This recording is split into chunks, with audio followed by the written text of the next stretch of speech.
Hey guys, আজি ৰাতিপুৱাই পাকঘৰত সোমাবলগীয়া হ'ল কাৰণ মা আজি ভাত বনাব নোৱাৰে। তাৰ কাৰণে আজি পেহী ছোৱালীজনীয়ে মোক চব্জি কটি দিছে। কাৰণ মাইনাজনী সৰু হৈ আছে, তাৰ কাৰণে সি ভাত চব্জি বনাব নোৱাৰে। আৰু ময়ো নাজানো ইমান ভালকে, তথাপিও মানে বনাম আৰু। মাইনাজনী আজি জহা কোমোৰা আৰু আলু কুটিছে আৰু লগতে মৰিলোঁ কলৰ ফুল আৰু আলু। তাৰে বোলো ভাবিলোঁ চব্জি অকণমানকে বনাওঁ। আমি এতিয়া দুয়োজনে মিলি কলৰ ফুল গুচাবলৈ ল'লোঁ।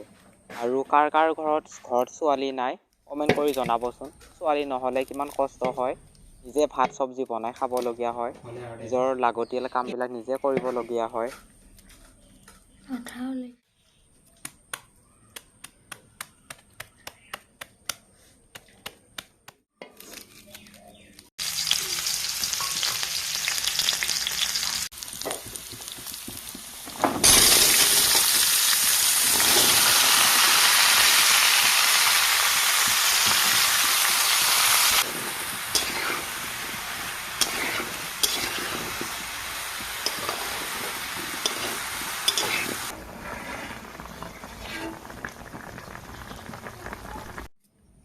নিমখ বেছি হৈ গ'ল চব্জিখিনিত।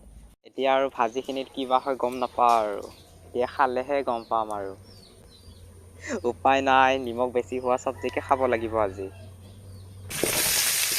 কোনে নিমখ বেছি হোৱা চব্জি খাই ভাল পায়, মাহত আহিব পাৰে।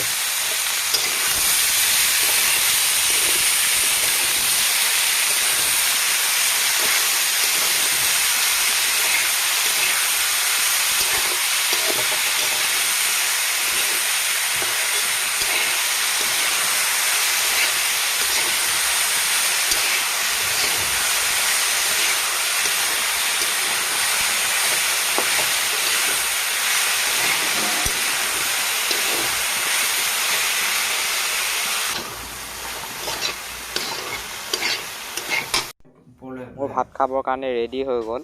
আপোনালোকে ভিডিঅ'টো চাওক, এতিয়া মই ভাত খাওঁ। নিমখ বেছি হৈ গ'ল আৰু উপায় নাই আজি।